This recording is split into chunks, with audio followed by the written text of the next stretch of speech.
Tell me about your experience when you're living in Africa for 18 years. My name's Corey, and as a child, my parents took our family overseas.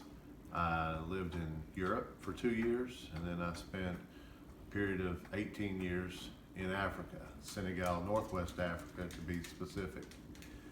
Um, Very different from living in the United States.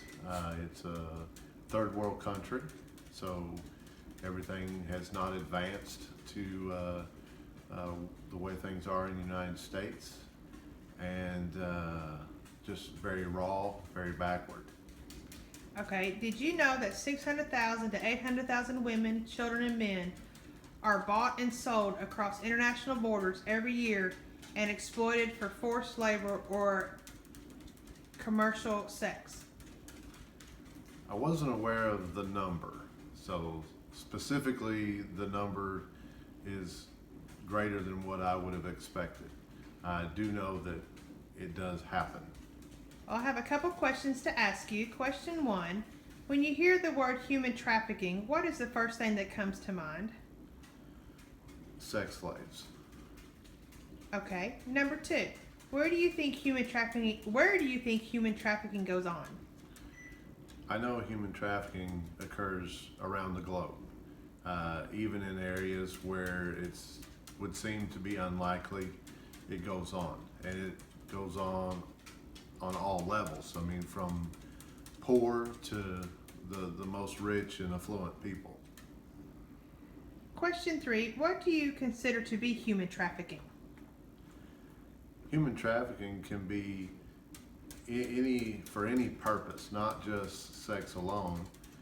It's when you take an individual and strip them of their freedom to do what they want to do, and you make them do something, sell them to do something, or force them to do something that they don't want to do, whether that's labor or sex or any type of activity. Could you give an example? Did you see any type of human trafficking when you were in Africa? When I was in Africa, it was not prominent.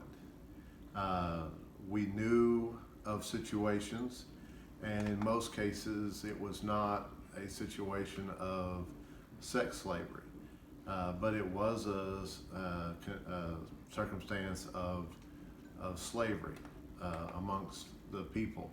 You had different tribes, and these tribes were warring factions, and a very common practice amongst the tribes was the dominant tribe would take slaves from the tribe that had been overruled or vanquished.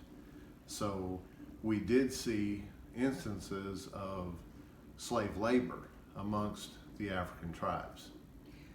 What could you do to stop or advocate for human trafficking?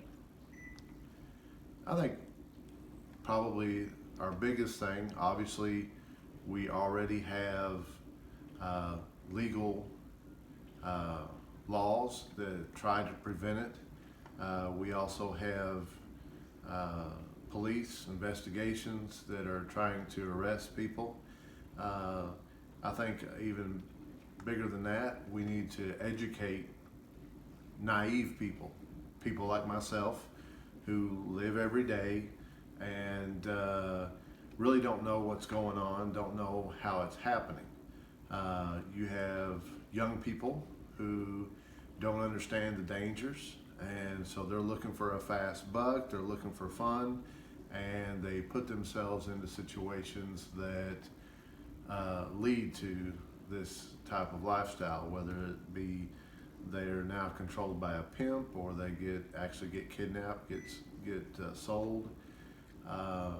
If people knew more about it and how to stay away from it, then I think that we might stop a lot of it's rampant, and it's apparently easy.